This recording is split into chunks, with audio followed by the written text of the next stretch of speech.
Welcome, welcome, welcome, everybody.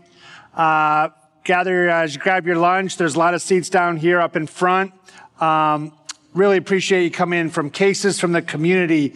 Investigators discuss the optimal clinical care of patients with HER2-positive GYN cancers. I'm Dave O'Malley, and I'll be moderating today. This is our faculty. These are just two of the smartest people I know, and just such an honor to be sharing this stage. Dr. Katie Moore, Dr. Alessandro Santin. You'll be hearing from them throughout this meeting. Here's our relative disclosures. And here's the commercial support for today. Research to Practice, CME Planning Committee staff and reviewers have no COIs to disclose. This program will contain discussion of non-approved uses of agents and regimens. Please refer to the official prescribing information for each product for approved indications. Working with RTP and Dr. Love, the entire team is really amazing what they put together. And so Dr. Love interviewed 3 GYN oncologists, during which time they posed cases and queries on a number of key clinical issues. Video excerpts from those interviews will be featured throughout the program this afternoon, and we'll introduce them as we go over with the videos. Dr. Love will. This is where we're headed today. Dr. Santin is going to start us off to identify strategies to identify patients with HER2-positive disease. I'll discuss the available data and practical application of HER2-targeted therapies. And Dr. Moore will finish with identification and management of adverse events. We're all friends. We will start to refer to each other by first name rather than the formal Dr. Moore and Dr. Santin. So no disrespect. Just we're friends and known each other for 20 years. On that, Dr. Santin, let's start us off. Thank you, David.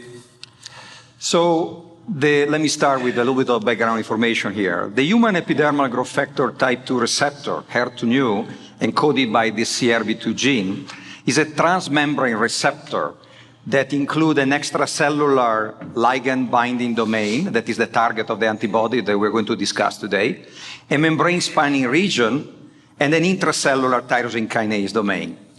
HER2-neu work as a preferred partner for heterodimerization for any other EGFR receptor, so HER1, HER3, and doing so plays a very important or crucial role in the signaling, the HER2 signaling, that is responsible for regulating cell growth as well as differentiation. The problem in cancer is that when a tumor overexpresses HER2-neu, most of the time because of CRB2 amplification, the tyrosine kinase is constantly activated. And this regulates the pathway, maintaining it active all the time. And as I'm showing you here, let me see that. This pathway are the AKT, mTOR, PAK pathway, as well as, again, the RAS, RAF, MEK, and ER pathway. So with now HER2-neu being a validated target also in gynecologic oncology, it's important to understand the incidence of HER2-neu expression in terms of, again, amplification and mutation in our malignancy. So let me start with uterine cancer. What I'm showing you here is the molecular classification published in 2013 by the TCGA, and this is only to show you that HER2-neu amplification is not really common in polyultramutated or MSI high or even copy number low endometrial cancer, but is relatively common, 27% in copy number high serous-like. And in another paper from my own group published on PNAS about 6 months before the TCGA, we were able again to confirm that 44% amplification in uterine serous carcinoma. What about ovarian cancer? In ovarian cancer, CRB2 amplification is a rare event. This is again Nature paper from TCGA, 100 of patients, less than 5% were demonstrating CRB2 amplification. And in cervical cancer is similar to ovarian, as you can see here. CRB2 amplification is a rare event, about 4%, but significantly about 6% of all cervical cancer, they harbor mutation in the CRB2 gene. So are there any clinical or molecular characteristics that are associated with gynecological cancer, the overexpression of HER2 that are peculiar? And the answer is absolutely. Over 30 years ago, Andy Birchuk demonstrated that overexpression of HER2 in ovarian cancer was a poor prognostic factor. Over 20 years ago, my group demonstrated racial differences in the overexpression of HER2 and also that in USC, overexpression was a poor prognostic factor. And more recently, Britt Erickson looked to 169 stage 1 USC tested for HER2. She demonstrated 26% HER2 positivity, and she followed this patient for 50 months. And during these 50 months, 25% demonstrate recurrence. When she looked to the overexpression, she found that 50% of the patient with HER2 amplification overexpression recur versus 16% of, again, the HER2 negative. This is once again to demonstrate that HER2 is a prognostic of prognostic importance, and is precisely the reason why these patients, stage 1, are also included, even if they were COP, in NRG GYN 026 study that is currently ongoing. Are there molecular characteristics that are peculiar of gynecological cancer? And the answer is again yes. This is my own paper published in PNAS on uterine serous. And again, majority of these tumors were MSI stable, TMB low, cold tumor, minimal infiltration with lymphocyte. But one of the characteristics is that about 25% have PIK3CA mutation, the lipid kinase that is downstream to HER2 that can maintain the pathway constantly activated. And the interesting thing here is that when we look to 17 primary cell line, 7 with CRB amplification versus 10 without, we found that almost 60 of these tumors have this PIK3CA mutation. Why is that important? Is because if you're treating with trastuzumab, single agent trastuzumab, this tumor, the PIK3CA mutation, they're absolutely resistant to trastuzumab preclinical in vitro. Instead, if there be amplification, the tumor does not harbor the PIK3CA mutation, you may be able to reach an IC50 that is again achievable in the human plasma, and this patient respond. Now, we are moving from unconjugated naked antibodies such as trastuzumab to ADC. So the question is, are these mutations also affecting the sensitivity to the ADC? And the answer, as you can see here, is no, as demonstrated by Dr. English when she was a fellow in my lab about 10 years ago. As you can see here, the ADC is dramatically more powerful because of the presence of the toxic payload when compared to the naked antibody in vitro, as well as in vivo. These ADC are able to cure all the animals versus only 40% of trastuzumab. What about ovarian cancer? This is a study also done by my lab looking to the expression of HER2 using 2 antibodies in 100 of USC and ovarian cancer. We look to the intracellular domain expression of HER2, and this is, by the way, is the CEP test that you're asking your pathologist to run all the time that you want to know if your patient has HER2 overexpression. But we also look to the extracellular domain with another antibody. And the amazing thing is that in USC, the concordance was very high. Only 8% were showing discordance between extracellular expression and intracellular expression. But in ovarian cancer, this discordance was 42%. That means that the extracellular domain was shed, most likely because of metalloproteinase and cathepsin production of ovarian cancer. But this could potentially explain why GOG 160, right, single agent trastuzumab in ovarian cancer was a negative study. How can we integrate HER2 testing using immunohistochemistry and FISH?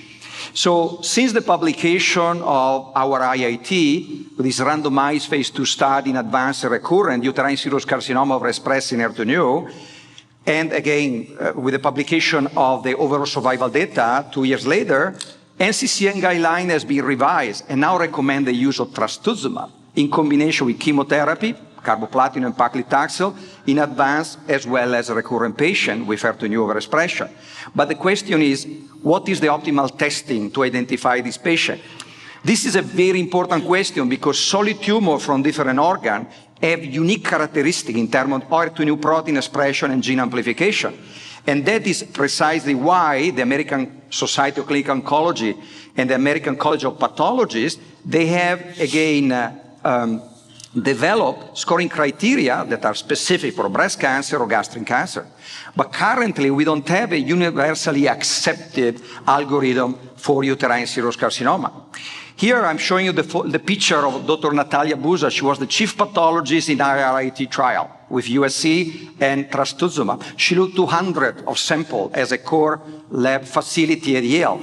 And what she found, looking to the 100 of USC, was there were important differences between breast as well as gastric cancer. Namely, as you can see here, major heterogeneity in the expression of HER2-neu, even in 3+ positive USC. These are area of neoplastic gland, as you can see, completely negative, adjacent to 3+ positive HER2-neu. And this was a characteristic over 53% of the 3+ positive USC. 75% of this tumor, they lack apical staining, typical of gastric, not breast.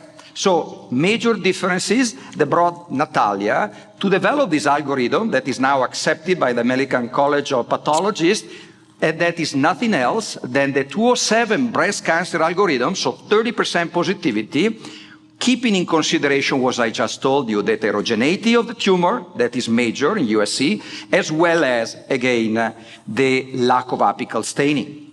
Now, I already told you, we are beginning to move from the single agent trastuzumab to ADC, such as in particular T-DXd. Why? Because the ADC are order of magnitude more powerful than the naked antibody. And that is because in addition to the activity, the DCC, as well as the decrease in the dimerization of the HER2 receptor that is typical of the naked antibody, now we are adding the toxic payload that get internalized through the surface because of the receptor. And these ADCs, they also are endowed with bystander effect. So they are much more powerful, as we have seen in the DESTINY trial. And by the way, I remind you that in the DESTINY trial, we use the gastric criteria to identify, again, the 3+ and 2+ positive uterine, ovarian, or cervical cancer patient. But even more important, the DESTINY trial has clearly demonstrated that there is a new category of targetable patient, namely the HER2-neu 2+, FISH-negative patient, that we did not treat it in our IIT, but where we have seen clear activity in the DESTINY trial. What is the optimal source of the testing? I have 2 minutes left. So clinician should request HER2-neu testing in tumor tissue biopsy or resection specimen, even better, prior to the initiation of the targeted treatment. When you're looking to HER2-neu, you have to start with immunohistochemistry. Always start with immunohistochemistry. And if the tumor is 2+, that is when you're going to follow up with the FISH. You don't need to validate the 1+ or the 3+ positive. Very important point, pathology should identify and mark the areas with the strongest intensity of HER2-neu expression in the immunohistochemistry specimen and run the FISH on that specific area. When I moved to Yale, now over 17 years ago, the percentage of positive in USC was 17%. Only using this strategy, our pathologists, same pathology, went from 17 to 34% positivity. The prevalence of HER2-neu status may be discordant, and this is important, between primary and metastatic site, usually in about 15 to 20% of the patient. But in the recurrent setting, this can be even higher. And NCCN guidelines, they recommend now trastuzumab because of the IIT study that I show you in advanced recurrent patient. But in gynecological cancer patient with recurrent tumor that have 2+ or 3+ expression, the indication is now trastuzumab deruxtecan. So finally, my last slide, are there any other methodology to identify patient that you could be targetable with, trastuzumab or T-DXd? And the answer is yes. We can use next generation sequencing, the commercially available platform, Caris, Foundation, Tempus, you name it. But what I need to emphasize is that the accuracy at this time point is still uncertain. In gastric cancer and breast cancer, we know that the concordance is good, but even in this tumor where there is more experience, this methodology, the next generation sequencing, is less sensitive in low-level gene amplification. So I'm talking about the 2.1, 2.2 FISH positive, okay?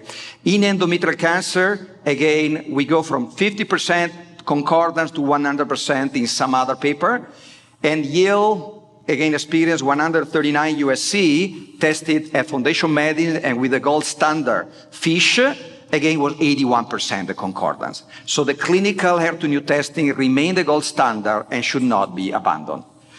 Okay, I'm done. Beautiful. I did it. In 10 minutes. Okay. Alessandro said, you gave me 10 minutes. Said, I need 15. Said, you get 12. Said, I can't do it. I said, you can do it.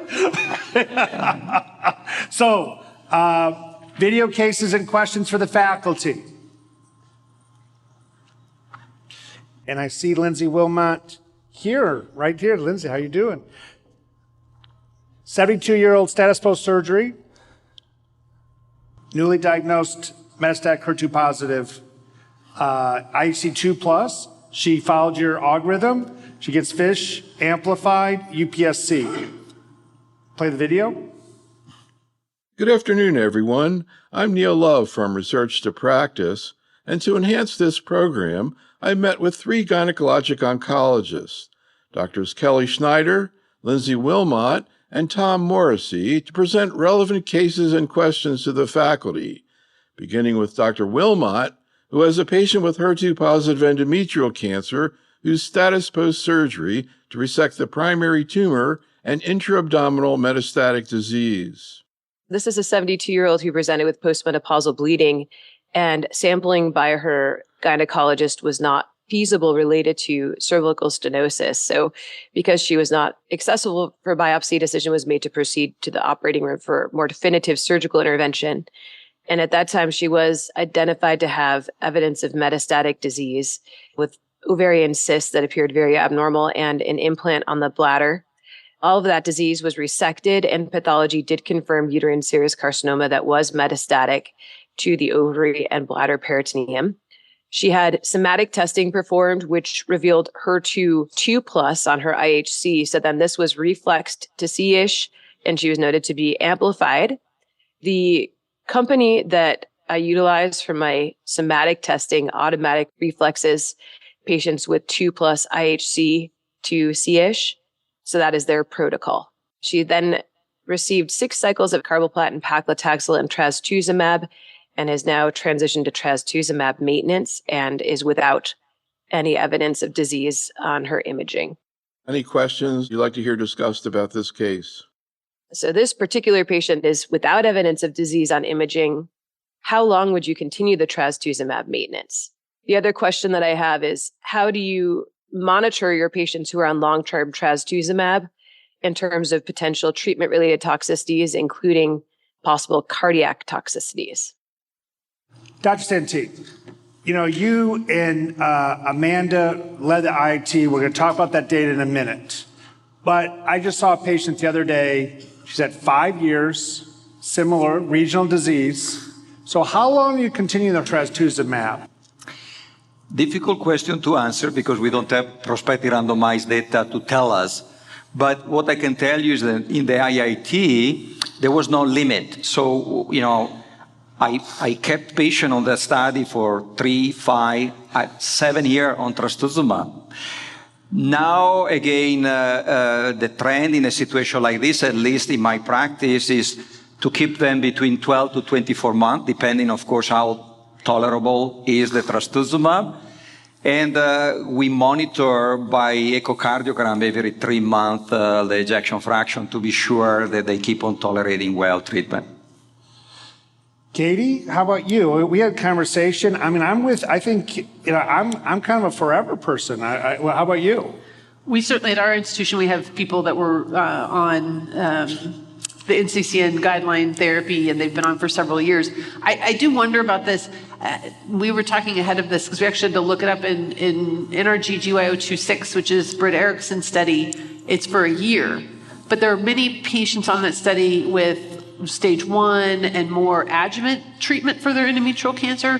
And so that may be appropriate. You know, if you have a stage 1 and you give a year of trastuzumab, you wouldn't want to treat that patient for 7 years. Versus a stage 4 recurrent tumor where they had previously been, I mean, quite frankly, terminal. Like, do you ever stop it? I just think we don't quite know. I agree with Dr. Santin. In an adjuvant setting, I like the option to stop. And so I actually really like 026, if I don't have any evidence of disease, I don't want to overtreat. But I am hopeful this is a place where liquid biopsy may be able to help us. Circulating tumor DNA, incorporation of that. We're just starting to see that data come out to really help us individualize therapies for patients, but we are not there yet. And I think so. Early stage, I mean, on trial, we're going to do for a year, like we said, but in clinical practice, we have a lot of these patients who participate in that trial are coming up at 3, 5, 7, well, I guess 5 years now. So I think for our standpoint, beyond 5 or 7, the chance they're cured at that point has to be pretty high. And I'm having those conversations right now, and I think, looking to stop. But again, if a patient with persistent disease, do you continue? I would continue. Now, who are you testing, Katie, who are you testing the HER2 across all histologies, not just serous? 100% of all gynecologic cancers are getting tested for HER2 at my site right now. But early stage? Early stage, we are only sending our, I wonder if my partners are here. We're only reflexing our serous tumors. Because that can't, NGS isn't covered for early stage. And so at our site, that's done reflexively in pathology HER2 testing rather than everything else which we send out. But we're not doing that necessarily for endometrioid and clear cells for stage 1. Okay. Alessandro, I heard IHC everybody, FISH 2+, okay? Is that what you're doing in a metastatic recurrent patient for ovary? Okay, so regarding the histology, let me tell you, I had the carcinosarcoma to what Katie said. You're right. So that is what we do at Yale, even if that's early stage, our pathology look to that. We know that about 16% overall carcinosarcoma, they may 3+ or 2+ FISH positive. So even if it's not a huge number, still we open opportunity of treatment that otherwise we would not consider. Ovarian cancer recurrent setting, absolutely, yes, you have to test for HER2-neu. We now have the Destiny trial data showing that in 2+ or 3+, you have a significant impact. So the answer is I test all these patients in the recurrent setting. So I have bad news, guys. That was the easy questions. All right? Let's see the next cases. The next 2 patients are also status post-surgery for HER2-positive uterine serous cancer, both with involvement of one lymph node, but with an additional important biomarker finding. First, the patient of Dr. Schneider, in which the tumor is also MMR deficient and P53 mutant, followed by a case of Dr. Morrissey, in which the patient had a BRCA2 somatic mutation. 77-year-old had a new diagnosis of UPSC.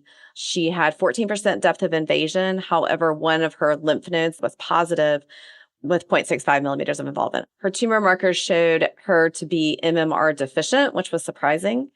Her HER2 was 3+, and she was P53 mutated. For this patient that we are going to be recommending paclitaxel carboplatin, what would people in this situation recommend for maintenance? Would you recommend an IO, per Ruby or GY018, or would you recommend trastuzumab to target the HER2 receptor? Has anybody used both an IO and trastuzumab in these patients that have 2 targetable receptors? And would it matter if they were 2+ or 3+? This is a 65-year-old diagnosed with serous carcinoma of the endometrium, was taken for surgical treatment, robotic hysterectomy, pelvic sentinel lymph node mapping, omentectomy. Had the final pathology was invasive serous carcinoma, endometrium, 4 out of 10 millimeter myometrium invasion, no adnexal cervical involvement, but did have one positive right pelvic sentinel lymph node. Tumor profiling, the patient also had a tumor mutation in BRCA2. The patient's germline testing was BRCA negative. So we looked to treat the patient with 6 cycles of Taxol, carboplatin, trastuzumab, which he tolerated well, no significant side effects, complete clinical response, CT chest, abdomen, pelvis after 6 cycles with no measurable disease and a normal CA125 at that point. Those patients are HER2 positive and BRCA2 positive.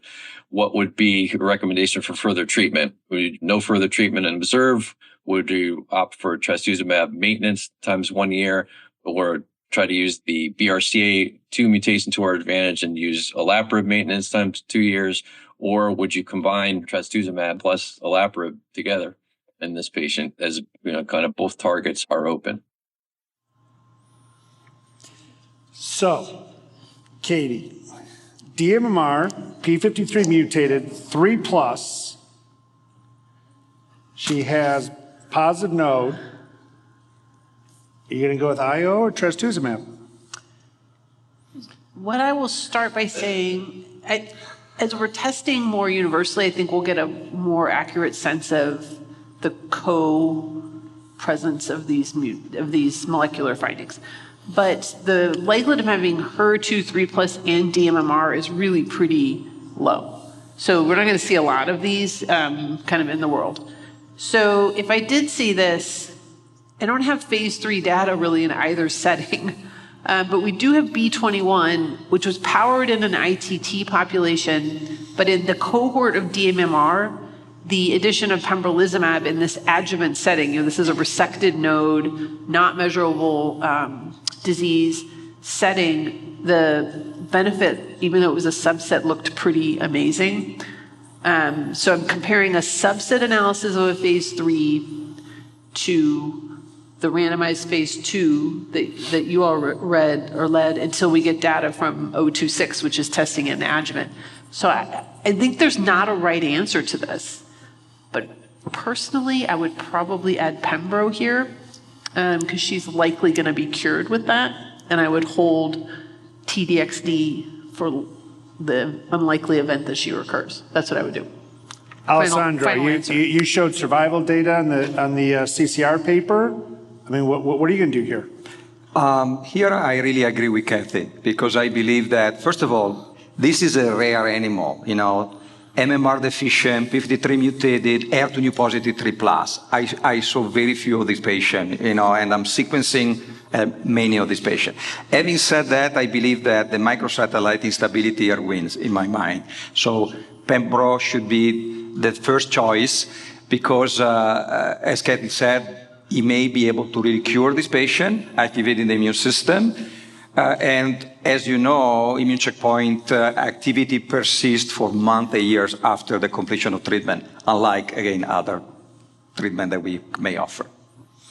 So Katie, now she's found, you send off NGS, she has somatic BRCA. Are you using Duo? And let's go with, now she's P53, let's keep her up, DMR. So you find a BRCA mutation in a DMMR patient. Are you gonna add a PARP inhibitor to the IO? No. Okay, what happens if she's pMMR? Well, as I said yesterday, I had the pleasure of presenting some of the DUI data yesterday. We have to just say it's not FDA approved. So we're talking about something, well, everything we've talked about this far has been off-label. So it's all off-label, right? So why am I bothered? So I would definitely consider PARP in this setting. If she were mismatch repair proficient in BRCA, I would absolutely be considering a PARP inhibitor. I do think we have to be a little careful when we're talking about somatic BRCA in BRCA, in endometrial cancer, to look at the biallelic versus monoallelic loss, because you could just have a call depending on who your vendor is, and it's really not going to mean anything. So I would look at that pretty carefully, especially if I was deciding between HER2 targeting and PARP. But you have phase 3 data.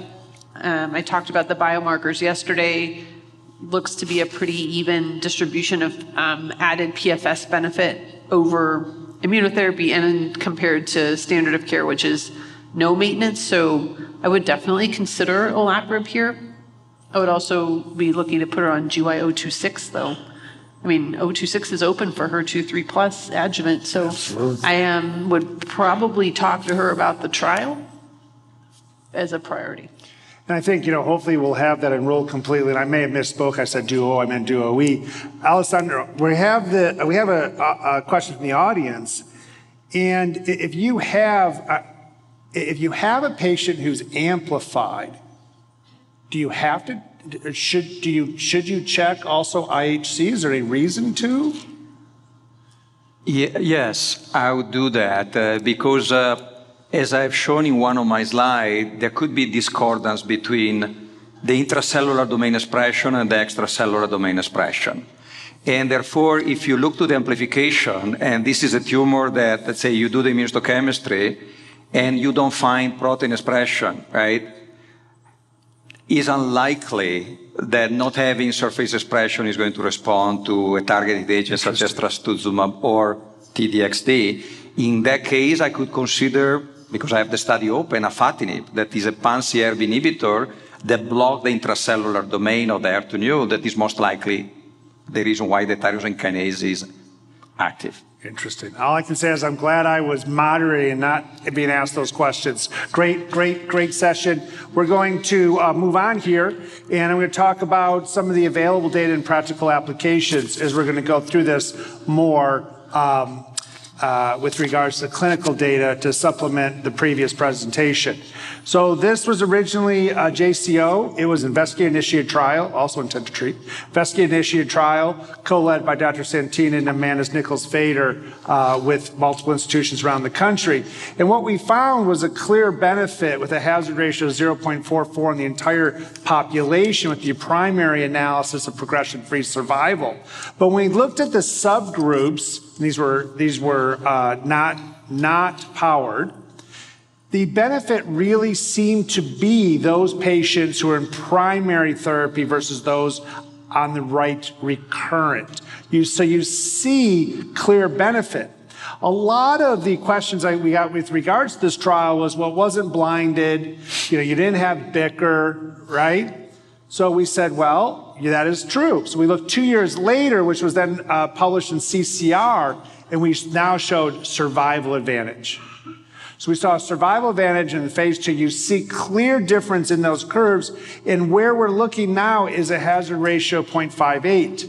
So over 40% advantage and clear flattening of the curves, leading to the belief that we are curing some of these patients. And where is the benefit? The benefit continued to be maintained in those in primary therapy, the upper Kaplan-Meier curve on the right, versus those in recurrent. So this is where that really changed the guidelines, as you heard Alessandro say. We also have, trastuzumab is an old drug. We've now been 25 plus years utilizing it in breast cancer. But the next generations of the ADCs and such, we have new opportunities. So one of those is pertuzumab plus trastuzumab. And when we looked at the I always say this wrong, tapper. We saw activity, modest activity in these groups of patients with HER2 and HER3 alterations. Most of those being amplifications described there. As we moved on, and you've heard us refer now multiple times to GY026 being led by Fred Erickson, but co-PI Dr. Fader and translational PI Dr. Santin, okay? We see this 3-arm trial utilizing those 2 drugs, okay? Pertuzumab and trastuzumab. The control arm here is just carboplatin and paclitaxel. The middle arm being that just with trastuzumab, and then with the sub-Q combination formulation and maintenance for 1 year, and we're hoping that this trial will be completed shortly. Katie alluded to, this is enrolling all patients from stage 1 up to stage 4, measurable and non-measurable, and we included carcinosarcoma on an amendment here in addition to serous. But we also have looking at here in tucatinib, which is a HER2-directed TKI. We studied this in multiple cohorts combined with trastuzumab. And this is the paper we published in metastatic biliary tract. Yes, I do have a publication in metastatic biliary tract, which showed that we had actually a 47% response rate, which we would expect less than 10%, no greater than 15% of objective response rate here. So again, looking at using dual HER2, anti-HER2 therapy, but in this case, a TKI plus trastuzumab.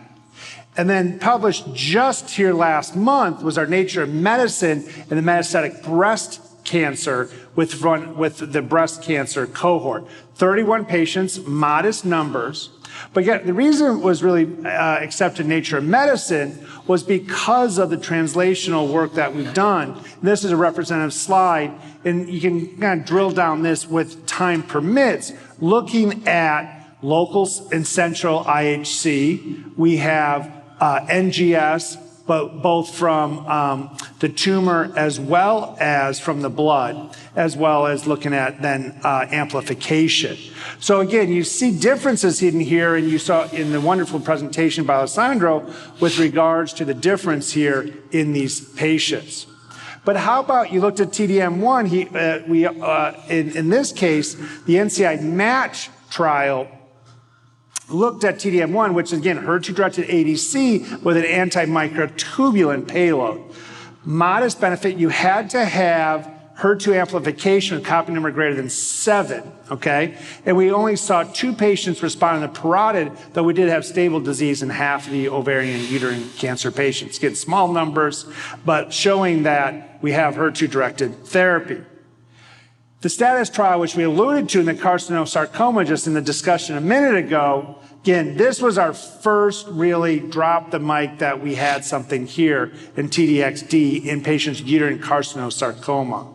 You see almost all patients had regression disease if they were HER2 expression high in the lower left or next to it, HER2 low. And you see on the right, the swimmer's plot, that we have prolonged benefit in these patients. Well, then TDXD, leading to the agnostic approval was our 6 cohorts of solid tumors, and we've all seen this now, and Alessandro showed you in his presentation. But when it's first presented and led to the NCCN guidelines, it was 2 and 3 plus. And the data was presented as 2 and 3 plus, then all comers. It doesn't take much math to figure out that the 0 and 1s must have looked a lot like the 2 pluses. And so we saw that at last year's IGCS, when we see the difference here across expression levels of all of our GYN tumors presented at IGCS by Dr. Lee. Obviously, we have the 3 plus that is outliers, 85% in uterine, 75% in ovary, 64%. But let's take this with a grain of salt. 13 patients endometrial, 8 patients ovary, 11 patients cervix. Okay, so we're all thinking amazing. This needs to be confirmed in a larger trial if it's varied. Am I advocating by showing this slide that we should be treating TDXD in 0 expressors? No. But I do think it builds upon the Destiny breast cancer trials. This is Destiny Breast 04, looking at patients who had low expression. And you see here with this clear benefit versus physician's choice chemotherapy in those with low expression in metastatic breast cancer. On the left, PFS, on the right, OS.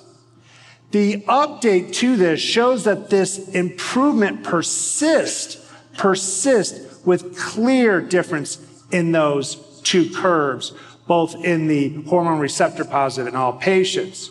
But this to me was the most interesting. This is Breast 06, Destiny Breast 06. This included ultra low and low. So low defined in breast cancer is 1 plus or 2 plus with negative FISH, or ultra low that IHC greater than 0, but less than 1 plus. Greater than 2 lines of therapy, again, TDXD versus physician's choice, and those physician choice are shown at the bottom, basically 2 different taxanes and capecitabine. And we see in the intent to treat was the low, so the primary analysis, I'm sorry, not intent to treat, the primary endpoint was those with lows. Clear difference with a hazard ratio of 0.62 and a change of about 5 months with your medians. When we looked at the BICR that is consistent in the intent to treat population, so that include the ultra low, but let's look at more closely at those ultra low. Much more modest. This was an exploratory analysis showing potentially benefit in those with ultra low, and maybe some separation in the overall survival, but again, pre-specified exploratory analysis, a planned exploratory analysis. And why did I show that? Because really when we are moving forward in, for example, GOG 3112, the Destiny Ovarian 01 led by Joyce Liu, we're looking at the first line setting in TDXD plus Bev versus Bev in a maintenance strategy. And this is an ovarian cancer trial, as I said. This is allowing based on the gastric criteria, 3+, 2+, and 1+. Clear evidence that the lower expressions may benefit from TDXD, but we need to see how it compares in our patient population, especially when we talk about the limited numbers we have.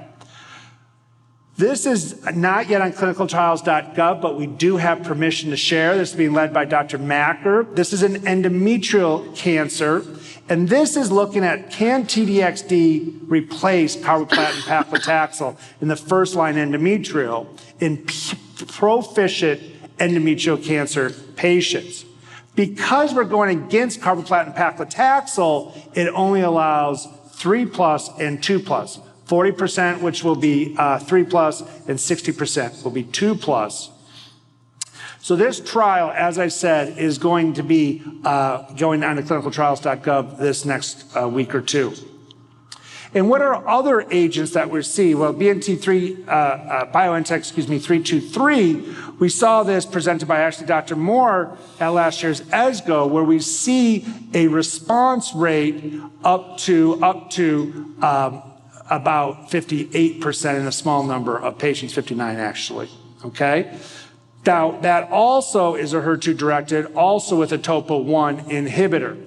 And this has also led to a phase 3 trial, and now we have recurrent endometrial cancer after IO therapy, and it's going to be BNT323 versus physician's choice, in this case, doxorubicin paclitaxel.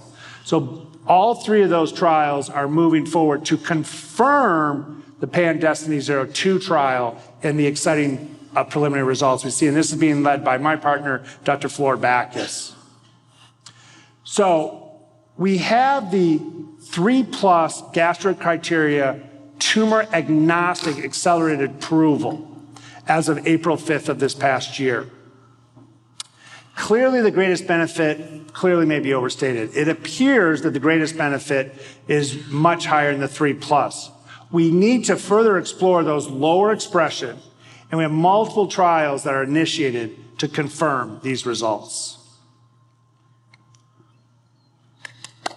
Oh, thank you. Let's look at some cases now. The next case, presented by Dr. Wilmot, was a 38-year-old woman with cervical cancer that later on in treatment was found to be HER2-positive. Before that, she was treated with cisplatin and whole pelvic EBRT and brachytherapy, followed on progression by carboplatin, paclitaxel, bevacizumab, and pembrolizumab, followed on progression by tisotumab vedotin. She actually was on that therapy for a very long time, for 26 cycles, but then developed some flank pain, and imaging confirmed that she had a new pelvic sidewall lesion leading to ureteral obstruction and associated hydronephrosis. Biopsy confirmed recurrence of her squamous cell carcinoma, and somatic testing of that biopsy did reveal that there was HER2 upregulation with 3+ IHC staining. So the patient has now started trastuzumab deruxtecan.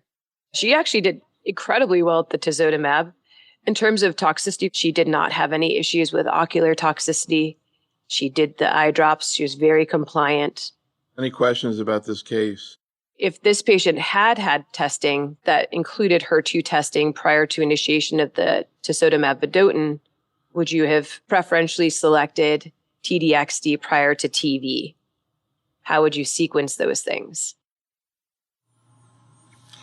So she starts TV, okay, and she does fine, but she's now thinking, okay, if I would have had HER2 testing at 3+, what would I have done? Katie, we've talked a lot about this. Why don't you start us off? We don't know. That's the answer. But this is, these sequencing questions are sort of just the next level as these medications, well, now TDXD is accelerated approval, but as these confirmations happen, we really have a lot of work to do to figure out the optimization of the regimen. Where do they belong? Where does TDXD belong in a treatment algorithm for cervical cancer? Right now we have it sort of relegated to the recurrent second line and beyond status, but it may move up. Same thing with endometrial. You just heard it may be in the front line, same in ovary. Is it a platinum resistant opportunity? And I say that because depending on where it is, if you use it for a year and you don't progress on it, that tumor that grows back may have different mechanisms of resistance as compared to a tumor that progresses on trastuzumab deruxtecan, progresses on trastuzumab or on tisotumab vedotin. So I think this is absolutely the right question. I think about this in ovary with mirvetuximab and renatibart, 2 folate receptor alpha targeting drugs. Does it matter which order I give them? I think it might, but I might be wrong. Here, does it matter which order I give them? Does a microtubule toxin lose efficacy if I use it after a camptothecin, or they're just so completely different that it doesn't matter? And I don't know the answer here, because I bet you in a 3+ TDXD will work better, but I don't know that but I'm gonna guess. I bet it would work better. And if tisotumab vedotin works just as well as it would in the other, and I give it after, okay, great. PFS1 plus PFS2 is long. But if the reverse is true, then the kind of stacking up of medicines in the recurrent setting, the sequencing may be important in terms of that longevity that I quilt together for OS. So I'm really interested in this question, as you can tell, because I've thought about it, but I don't know. I don't think any of us know. Do you know? No. Because he usually knows. That's why I'm genuinely asking. At least I pretend I do. He genuinely knows. I think the anti-microtubule versus the topo-1, the topo-1 payloads is those are the questions we're trying to answer. That's why we're trying to design clinical trials which look at getting biopsies in previous treatment. Alessandro, I'm going to switch gears here a little bit. And in this case... So you don't allow me to answer? No. Katie's got such a good answer. There's no answer. But what I am going to do is switch gears with you, and I'm going to change it to a primary patient. A primary patient that you... I guess that doesn't work. So you start TDXD on the patient. She gets a CR. She's not primary, she's recurrent. She's a CR. She's starting to have some hematologic toxicity, but she's doing okay with it. Do you ever use, and this is a question from the audience, ctDNA to make decisions about abbreviating or continuing therapy in those patients? Or do you do that in a adjuvant setting at all? The answer is that we are really starting, we have started very recently to use circulating tumor DNA as a way to monitor response in our patient. So again, it's too early for me to tell how effective, sensitive in my practice this strategy is going to be. But there is no doubt that I published in the past paper looking to circulating tumor DNA using raindrop digital PCR.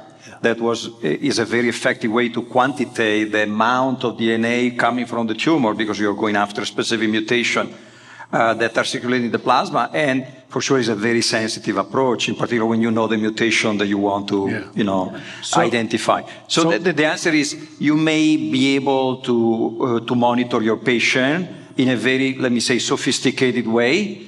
The answer is going to be if the circulating tumor DNA is beginning to rise, but your CAT scan is still completely negative, are you going to stop treatment or not, right? So I'm hearing something we're interested in, maybe not quite there. We never better design trials. Let's see the next cases.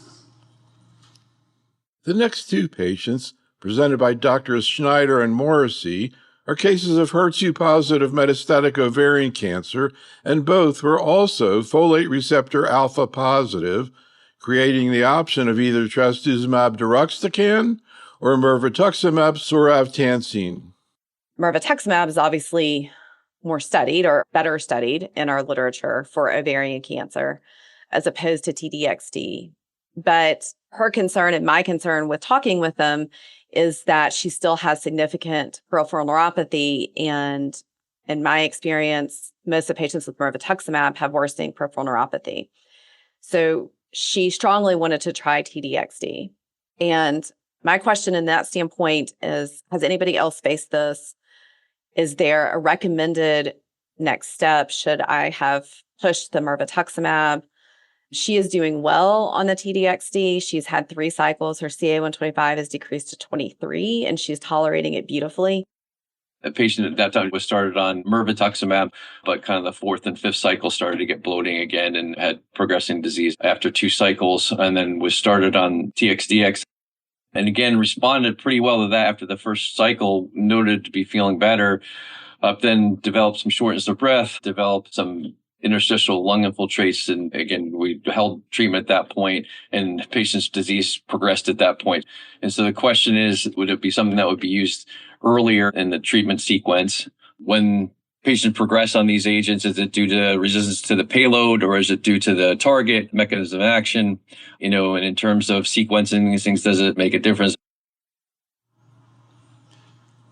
So you have a patient fully receptor alpha positive. In this case was greater than 75%. So true positive, not my positive, which is my specialty pharmacist asked me how low is too low the other day. But you look at this and you say, okay, you have 2 positive biomarkers, Katie.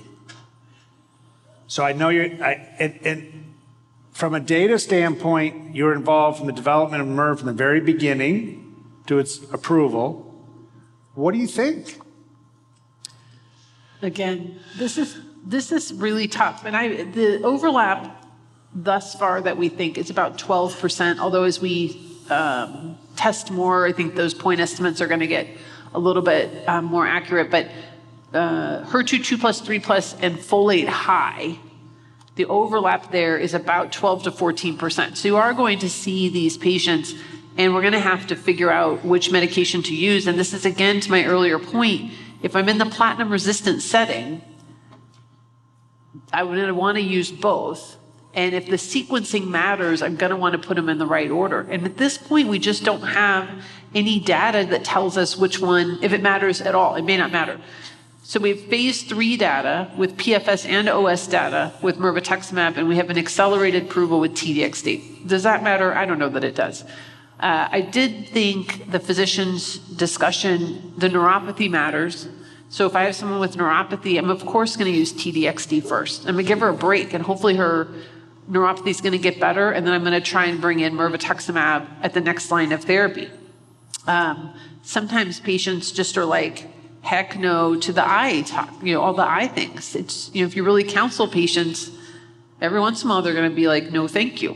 And they're going to pick TDXD instead because they don't want to deal with the eye drops. So, it's sort of, at this point, it's shared decision-making with the patient about the pros and cons of each medication, pneumonitis and hematologic toxicity versus no hematologic toxicity, but ocular disorders and potentially neuropathy. Well, you also have alopecia, so I think that's also in TDXD, some of my patients are concerned. It's usually not complete, but it's a little bit more so. So, what I can't disagree, especially in a lady with pre-existing neuropathy, right? But we do have survival advantage with Mirasol. And I think from that standpoint, now I'm hoping that one day we'll have survival advantage TDXD. So for me, I would have liked to see push a little bit more on the MIRV. So Alessandro, you guys have had a great experience with MIRV, TV. What's your experience on those that are commercially available, TV as well as MIRV, in some of the efficacy and tolerability that you're seeing? We are talking still about this patient ovarian cancer or in general? In general, what's some of your lessons learned with regards to the utilization of MIRV in these patients from a toxicity standpoint and efficacy? Again, as Katie said, we have to really, you have to know your patient, right? See how she has tolerated the previous treatment when you get close to this decision. And at that time point, if you have the embarrassment, like here, to have 2 potential biomarkers and therefore 2 potential treatment, you're going to identify the one that has potentially more activity in terms of response rate and the right pattern of toxicity that, of course, the patient can tolerate. That would be, again, my choice in a situation where I have, again, two ADC potentially effective in that specific And she's patient. high expression on both, so what a great problem to have, right? So and we're going to talk a lot more about the toxicities associated with these agents, but let's watch a couple more videos. The next case, presented by Dr. Wilmot, is an 81-year-old woman with metastatic serous uterine cancer that brings up another issue often discussed and debated in breast cancer, the sequencing of antibody-drug conjugates in HER2-positive disease, in this case, second-line treatment of uterine cancer with either TDXD or pembrolizumab lenvatinib in patients without prior immunotherapy. The HER2 status of Dr. Wilmot's patient was not known at the time because this was before the emergence of TDXD, and the patient received pembrolizumab lenvatinib. She did surprisingly well on that regimen. She really tolerated it very nicely, completed 2 years of pembrolizumab, and actually was without evidence of disease. And she elected on her own to discontinue her lenvatinib and then was lost to follow-up because she was feeling so well. I see that she had disease recurrence and a fistula requiring surgery and was then found to be HER2 positive. What happened next? After she recovered from that surgery, she started TDXD. She's now received 7 cycles and has had tremendous improvement in her perineal pain, improvement in the size of this perineal mass, and reduced symptoms related to kind of fistula-related leakage. So she's feeling very, very well. Any questions about this case? I guess the biggest question here is that if we had, in terms of therapeutic options for this patient, when she was diagnosed with her recurrence in March of 2020, if her IHC had been perhaps 2 or 3 plus, what would have been the recommendation from our panel for therapy at that time? Would providers have opted to proceed with TDXD? And then perhaps if she had progression or intolerance of therapy, then considered doing IO plus lenvatinib?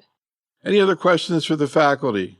Probably the thing I personally am most interested in is if the panel can kind of foresee the opportunity for moving up this option to earlier lines of therapy. But I am curious if they feel that there may be some replacement of cytotoxic chemotherapy with TDXD in patients who are HER2 upregulated.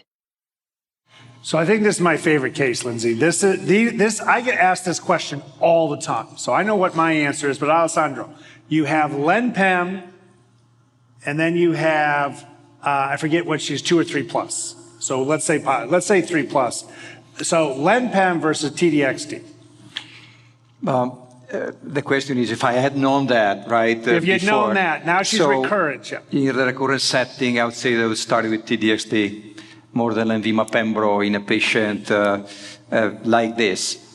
Keeping the Lenvima Pembro, of course, ready at the time of progression. Again, the response rate is very high in a tumor that overexpresses at 3+ level, HER2-neu. And again, she had an amazing response. Now we know to the Lenvima Pembro, but not all patients with a proficient endometrial cancer respond that well. So I would go with the targeted treatment, upfront. So Katie, do you think we're going to cure people in the recurrent metastatic setting with ADCs? I think there is the potential for some patients. I hesitate when I'm talking with patients. I'm in phase 1, so I get patients who are referred to me with recurrent disease. And they'll ask me, how long am I going to be on this medicine? Am I going to do 6 cycles? I get that all the time. I'm like, we're going to use this as long as it's working, and then we're going to use something else. And you're going to be on something for most of the rest of your life. That's sort of how I counseled people. And I still say that. But I do hold out, to quote our patient yesterday, now a little bit of hope that we might be able to stop at some point in the setting of complete response. And I have had patients on a different, not TDXD, but a different medicine in clinical trials who were third and fourth line endometrial and have had complete responses. And like one of them was 2 years in, complete response. And she's like, can I just take a break? And of course I checked ctDNA because I'm like, well, I'm gonna check everything. PET, CT, all negative. So I gave her a break and she's NED, just kind of living her life right now. And I'm just gonna keep a close eye on her. I don't know if she's cured, but how many times in my life have I been able to stop someone's therapy, platinum resistant, recurrent endometrial, recurrent cervix, and just give them a break with no disease? Not very often, and I'm doing it, I wouldn't say regularly, but I can think of the number of patients right now that are walking around seeing me every 3 months. And I've never had that before, this de-escalation option. So I'm cautiously optimistic. I think using them in the right patient early on, 3+ HER2 in a frontline, that's the other question you asked. Can I cure some of those patients? I bet you we do. Yeah. I think in the maintenance setting, people say that's a lot of treatment, but in that maintenance setting, we have low volume disease and you have a targeted therapy. I think we're going to increase our chance of curative intent. I hope. I think we have a good chance. So the question is, as we treat these patients more and we see these long-term responders or patients we decide to stop for a multitude of problems, are we going to see their disease recur? At this point, I have seen those recur, though they can get a holiday. And I see that with cytotoxic chemotherapy or regular chemo. But lenvatinib pembro, if you look at the flat of where those curves flatten out on LEAP 001, there are patients who are cured with lenvatinib pembro. And so for me, and I have several of those in my practice. So I'm going to go with what I think is a better curative intent, which is the IO therapy plus the pan-TKI. And they're going to be earlier on in their therapy, hopefully to tolerate it better. So I'm going to use lenvatinib pembro there and reserve my ADC. But again, we don't know the answer. So perfect segue because of toxicities. Dr. Katie Moore is going to talk to us about identification and management of adverse events with TDXD. Thank you, Katie. So I'm going to talk about adverse event management, which is something I'm particularly passionate about because these drugs work amazing. Across the board, antibody-drug conjugates have been pretty transformative for our patients. And so our ability to prevent and mitigate toxicities, whatever they are, early on and really prevent not just the severe toxicities, and I'm going to talk about that, but also just the nuisance toxicities that make our patients' lives less rewarding while they're experiencing benefit from these antibody-drug conjugates is also a really important goal. And we can see treatment-related side effects from these antibody-drug conjugates. It's kind of like immune therapy. They can affect, depending on the target and the payload and the linkers and the metabolism, you are seeing toxicities that really run the gamut of all of the organ systems, from the main ones we're going to talk about today, which are mucositis and interstitial lung disease, but we also have some that are causing some transaminitis. We have, fortunately, not many causing a lot of renal toxicity, certainly neuropathy you've already heard about, ocular you've heard about, and others. So really, it's almost like the slide that we used to use for immunotherapy with every organ is impacted. We're back to that with antibody-drug conjugates. If there's anything you take from my talk today, it should be really good review articles that you can download and take home and look at. And this is one of them, not surprising, from the amazing Dr. Hope Rugo from 2022. This is her overview of management of TDXD-related adverse events, and really these haven't been massively updated over the past 2 to 2.5 years. So I'd encourage you to take a look at this and give it to your office staff. But you can see down the right or the left-hand side of this slide the toxicities that we think about with TDXD or any of these deruxtecan payloads. GI toxicities are very common. Neutropenia is common. You can see infusion-related reactions, and so that's an important thing to include in your counseling for a patient who's about to start one of these medications. They're not severe. They're not MSID across the street to the hospital, but they can be scary to have someone turn red and have an infusion-related reaction. As Dr. O'Malley said, there is some alopecia. It's not like paclitaxel, but they will notice hair thinning. And if you don't warn them about that, that can be very distressing. Fatigue is about what we normally see with chemotherapy. And kind of erroneously small there is ILD pneumonitis, which is sort of the biggest thing that we worry about. So let's start with just the easy stuff, nausea and vomiting. Nausea for the camptothecin antibody drug conjugates is one of the most common side effects that we see. These medications are in general highly emetogenic. So if you think about paclitaxel and carboplatin, that's a moderately emetogenic regimen, so you're using usually 2 pre-medications.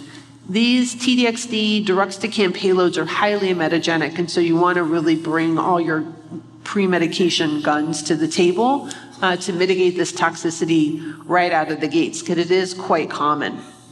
This is the incidence, so 70% any grade. Nausea, grade 3 is really uncommon because we're good at preventing it, but it happens about 7% of the time. Emesis, 45%. Grade 3, really uncommon. Again, we're good at mitigating this, but it's common. How do you prevent it? Our clinical pharmacists, I'm so lucky to have good clinical pharmacists, great clinical pharmacists, but this is really where you need to set your beacon builds up kind of right out of the gates with good prevention. So pre-treatment, you want a 5-HT3 plus dexamethasone, and if that doesn't work, you're adding in your NK1 plus 5-HT3s, dex, and you can also use olanzapine here, kind of post-medication or post-infusion for patients that are really susceptible. That's pre-treatment. Days 2 through 4, you're using your daily dexamethasone with or without metoclopramide or a 5-HT3. And if someone's really still struggling there, you're kind of adding in your next level with the olanzapine. And then days 5 through 21, you can have some patients with delayed onset nausea. This is pretty uncommon. Usually if you're really aggressive up front with your pre-medications, my experience with this and similar agents is that patients actually do really pretty well, but there's always folks that are more sensitive to these medications and they're not lying when they call you and tell you they're still nauseated. And so you really have to ramp things up to keep this under control. And so the mitigation you can see out to the side for the delayed nausea. If you really have someone that's struggling, you do need to delay dosing until it's better, because if someone's coming in with grade 2 and kind of barely hanging on and you treat them again without breaking that cycle, you're just never going to help them get out of that hole. If they recover in less than 7 days with your mitigation, you can keep them on the same dose. But if it takes a long time to get them resolved, more than a week, you probably should bring them down a dose level. This is pretty uncommon that you have to modify, but some patients you do, and you should. Okay, so that's nausea and vomiting. Neutropenia. So neutropenia is the other very common class effect with these camptothecin payloads. We didn't see much of it with mirvetuximab, actually almost none. The reverse is true here with these, makes sense, they're topoisomerase 1 inhibitors. And so this is because it's principally driven by the payload. We're getting off-target, off-site toxicity with the hematologic toxicities. It is one of the more common grade 3 or higher adverse events that we see with antibody drug conjugates, and it just is cumulative. And so you'll see this sometimes happening like cycle 7 or 8, right out of the blue. You'll have someone finally present with an ANC that precludes treatment because of that cumulative impact of the drug. At the bottom in red, I'm just showing you the particular data about TDXD. So all grade neutropenia is 35 to 43%, and this comes from the breast cancer literature. So it may be a little higher depending on how heavily pretreated our patients are. So keep that in mind. I think we'll get better data on this with bigger studies. Grade 3 is about 20%. And so you can see here, if it's grade 3, you want to hold until it's down to grade 2, and then you can maintain your dose. If it's grade 4, you hold, obviously, until it's less than grade 2, and then you bring it down a dose level. And certainly if you have repetitive grade 3, I would also consider dose modification here as well. Also, I would consider prophylactic G. I think we forget this a little bit. A lot of our patients are older, and they do meet the ASCO guidelines for prophylactic use of G-CSF, not reactive use of G-CSF. And so you can see a lot of our patients are over 65. They have poor performance status. A lot of them have poor nutritional status. They meet these criteria. So if you're not sort of incorporating this checkbox into your assessment of whether or not you should just be using G-CSF right out of the gates, I would encourage you to do so with several antibody-drug conjugates that are in development, where we are seeing sometimes even more significant neutropenia, just to keep patients safe while they are, again, hopefully responding to these very active medications. So strongly consider use or consideration of G-CSF in this setting. So moving on, where's my arrow? There we go. Infusion-related reactions, I just wanted to call this out again. They're pretty uncommon, and they're really generally mild, and they're addressed really by slowing the infusion rate. You can usually restart patients, and it's just your standard reactions to infusion reactions. It's nothing kind of fancy. I just really wanted to call it out so you put it in your counseling list when you're talking to a patient, so they're not caught off guard if it does happen. Decreased ejection fraction, this is something we really focus on with trastuzumab. So you heard Dr. Santin say we're checking every 3 months the echoes, and we really do have to keep an eye out for reductions in ejection fraction with that medication. We're not seeing it a ton in TDXD, but there are guidelines around watching for it. So we do still have guidelines, because you can see about 4% of the time. So it's not anywhere near as common with trastuzumab, but it can be seen, and there are guidelines here. I'm not going to read all of these to you. They're in. You'll have my slides, and you can see Dr. Rugo's review article, which is where I adapted this from. But you do have to keep an eye on it, but it's pretty infrequent. So I just want to spend the most of the last remaining of my time on ILD pneumonitis. Pneumonitis is a class effect of several antibody-drug conjugates, mainly deruxtecans, but not exclusively. So we really just can't be complacent here. You have to be looking at the chest CTs. This is sort of what we're seeing. It's about 10 to 15%, all grades. The majority of it is grade 1 or 2.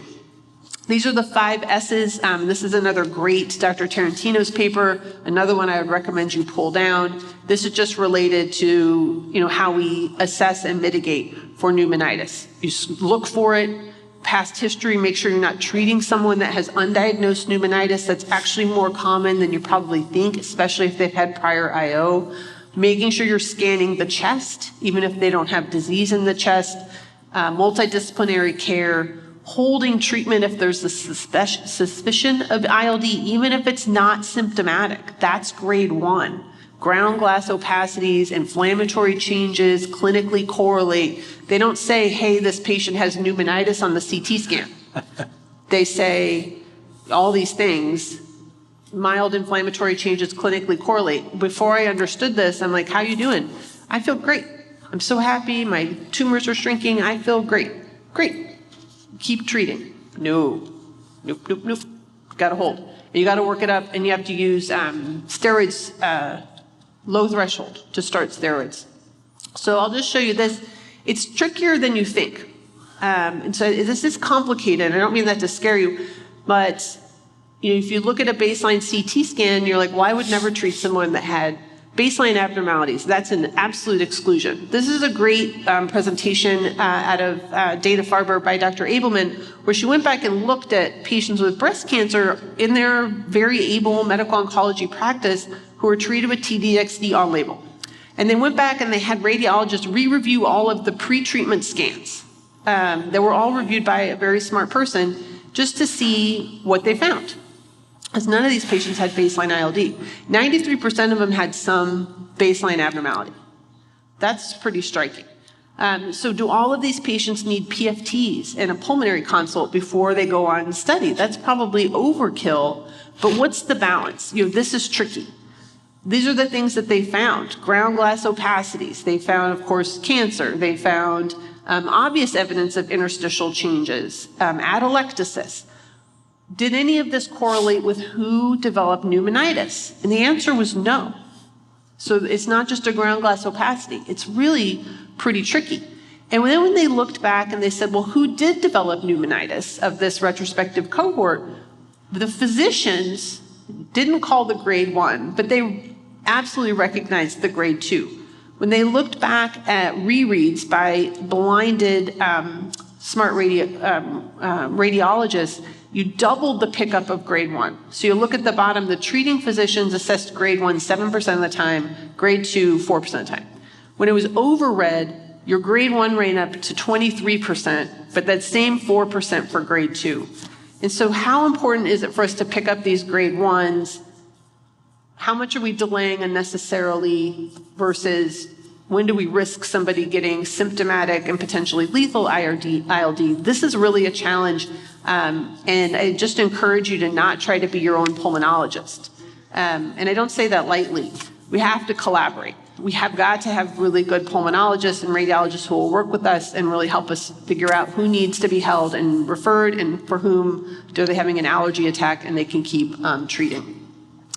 Multidisciplinary management is key, and you can look at this in Dr. Swain's paper, hold, assess with pulmonology, high-res CT scans, often PFTs are recommended, and then suggestions for steroids, definitely if they have grade 2 and sometimes for grade 1 to try and get these to clear. But it really does require direct communication with the pulmonary specialist.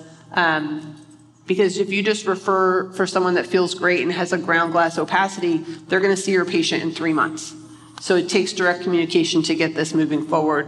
And then these are the summary guidelines. And again, I won't go through these in the interest of time, but you can see they're very well outlined here in this Swain paper. The key is to pay attention, have the courage to hold, because your patients will be mad at you because the drug is working and they're very happy about this, and you're going to hold for a fuzzy thing on their CT scan. It doesn't go over well, but you've got to hold and get it worked up and treat with steroids if necessary.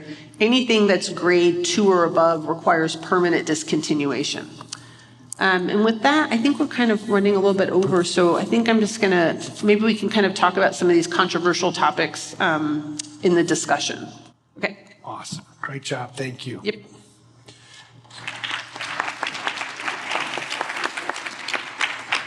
So let's play video cases. The next case, presented by Dr. Schneider, is a 61-year-old woman with metastatic HER2-positive uterine serous papillary carcinoma, treated initially with chemotherapy and trastuzumab, followed by maintenance trastuzumab, which then led to tumor progression. The patient was then treated with pembrolizumab lenvatinib, to which she responded, but then developed highly symptomatic progression and was then started on TDXD.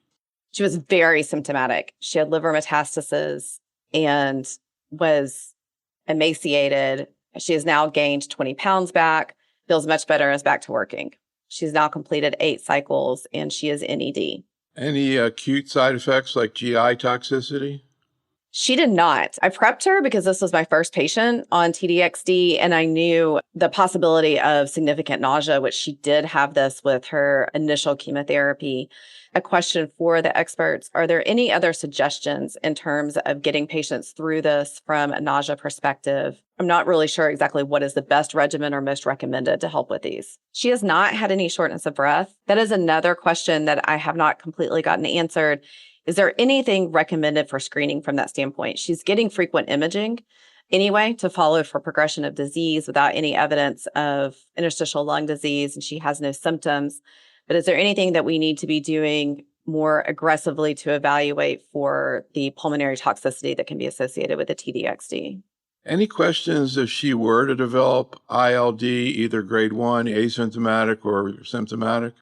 So I've not had to encounter that yet with ours. Can we continue that if she develops grade 1? Is it something that we can treat through? Any recommendations for if it progresses to grade 2 or 3? One of my questions: how long can we generally tell patients that they're going to respond to this medication from an expectation? So, Alessandro, you heard Katie's kind of toxicity. Wonderful talk, Katie. So what are you guys doing with regards to imaging of your lungs? How often are you imaging? Are you only imaging with symptoms? What are you doing? So my patients on TDXD, of course, are in the recurrent setting, and the gold standard in my practice is to repeat a CT scan, usually every 10 to 12 weeks, so every 3 months. So that is why, and that includes always, of course, a CT chest. Doing that, I believe that, again, I have not yet encountered, in all honesty, too many interstitial lung disease in my practice, but we do that to be proactive because we know how serious it may be. So, Katie, anything more to add to that? How are you guys? Same thing? Well, most of our patients are treating on a clinical trial of a similar agent, and so they're getting scanned every other cycle for the first 6 months, and then they went to every 4 cycles after that, which made me a little bit uncomfortable.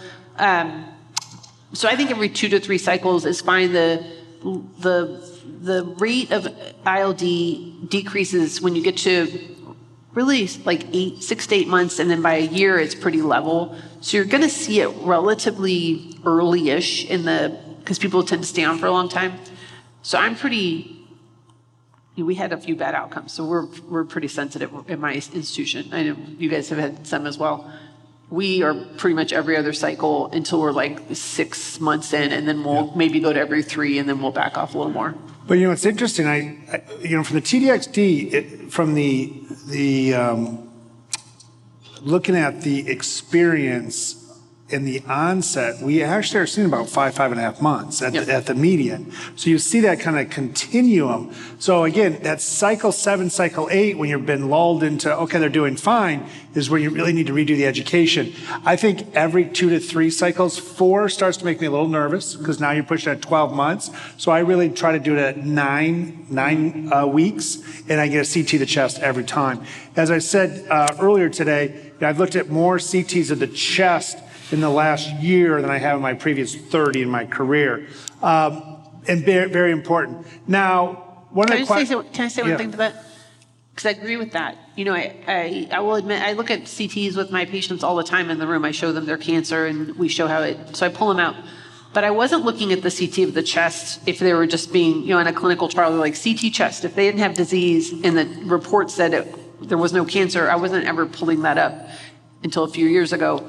And I would encourage you to look at that because you'll get a report that's like waxing and waning ground glass opacity since 2020, slightly worse. And you're like, whatever. But if you pull that up and you can see that ground glass opacity, like you sort of get a litmus for what needs to be referred, even if the report, sometimes these reports are like one line, no cancer, inflammatory change clinically correlate. Look at the CT. And then make a decision. So I kind of joke you don't want to be your own pulmonologist, and you should not be, but you do need some sense of looking at these inflammatory changes. Yeah. I agree, and I think also we establish in that relationship with the pulmonologist, the synergy you referred to, right? Mm-hmm. Is we send them a secure chat now, and they'll jump on the phone with us. Like, hey, and it's an opportunity to continue the education for all of us. Because it is tough to sometimes get these people into pulmonary. When they're in the hospital and they're that sick, it's easy, right? But when they're at home or you're seeing them, it can be more challenging. So I think with where we are, you did a wonderful job. These are moderate to highly immunogenic agents. We need to use 2 and 3 drug combinations. So let's move on for our last case and hear what Kelly has to say. Dr. Schneider.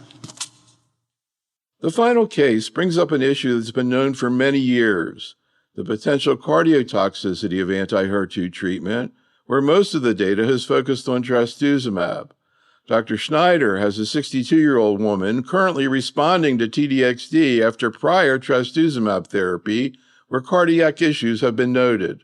So you can see on her MRI, there is tumor eroding through the wall of her uterus to the perimetrium to the sidewall on the left on this MRI, but the tumor was on both sides. It was worse on the right versus the left. I put an associated picture of the hydronephrosis. I also added in a picture from her PET scan showing the liver capsule involvement as well as the bulky disease in the pelvis, making her not a surgical candidate. At the time of her admission, they did an echo showing an ejection fraction of 41%. So we talked with cardio oncology. They said to give them 4 weeks to adjust her antihypertensive regimen. We ordered a repeat echo, which 4 weeks later showed that her ejection fraction had improved to 50 to 55%. So they gave us the okay to start TDXD, but they did recommend an echo every 4 to 6 weeks. She's now completed 8 cycles. Her CA-125 is normalized. Her CT scan shows continued decrease in lymphadenopathy with no new disease and resolution of the lung disease. And her echo still remains normal. Another amazing case. Any questions? My question in this standpoint is, knowing that TDXD is targeting the HER2 receptor and we assume has some of the same toxicities as trastuzumab, is it an option in a patient with reduced ejection fraction? So tough one, right? This guy's Kelly here. She's so tough one. So it comes in, as a baseline, she got reduced ejection fraction. She's got recurrent disease. What do you think, Alessandro? I must tell you that, you see, the majority of the literature in terms of trastuzumab toxicity does not come from the gynecologic oncology literature, come from the breast cancer literature. And you have to remember that.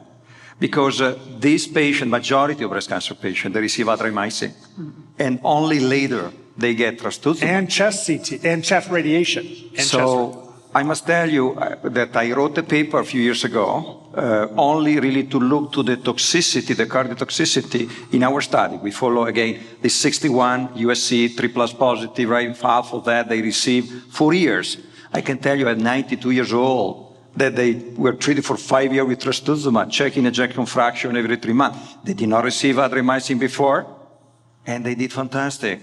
So trastuzumab is a very benign drug, let me tell you, in our field, because our patients, they have not received a cardiotoxic agent, most of them, before. So in a situation like this, of course, with injection fraction of 41, that with some, again, monitoring goes back up to 50, 55, and no hesitation to recommend, again, the ADC targeted. I think, again, the context of where we are. So let's move a little bit from cardiac. I mean, we've talked a ton about ILD. So for the audience, we're down to the last minute or so. What's your take-home points? I mean, you went through the 5 S's. Anything else you want to add? You kind of skipped over some of the controversial stuff. Anything else you want to add in closing? Well, Kelly asked a question. Oh, she's here. She asked a question in the prior about what if I had a grade 1 or grade 2 or grade 3, can I treat through it? And so the answer to that is no. Don't treat through it. No. Can you restart with a grade 1? I was going to show you in my slides, and you'll have my slides so you can see the reference. There's not a prospective study, but the breast cancer literature, they've had more time, and they have published and presented data on patients with grade 1 pneumonitis, which is asymptomatic. So they're not hypoxic, they're not coughing, you're just catching this on a CT, who did or didn't get steroids for clearance. What happens when they reintroduce the TDXD? And so we do have an emerging data set that shows that it is largely safe.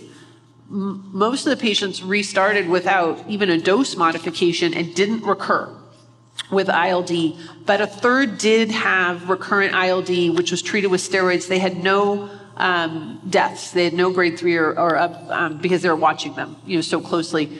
So for grade 1, that's resolved with collaboration with your pulmonologist in a patient who's benefiting. I do think you can restart, and we have done that several times because we're finding so much grade 1. In a grade 2, even if they were just coughing, there are currently no recommendations. You're going to see case reports, but there's no recommendations that is a safe thing to do, as painful as it is, because the drug works so well. If you restarted and they had a bad outcome, that would be a tremendous kind of liability for you and, of course, your patient. So I wouldn't comment on that. Grade 1, you can re-challenge. And there is some but beyond support. that, no. Beyond that, no. I want to thank all of you for joining us. It's the top of the hour. Dr. Santin, Dr. Moore, brilliant as always. Thank you for all of your questions. I'm sorry I could not get to all of them. We'll be here for a few minutes. And don't forget about tomorrow. Dr. Moore is back with another panel. Thank you very much, everybody.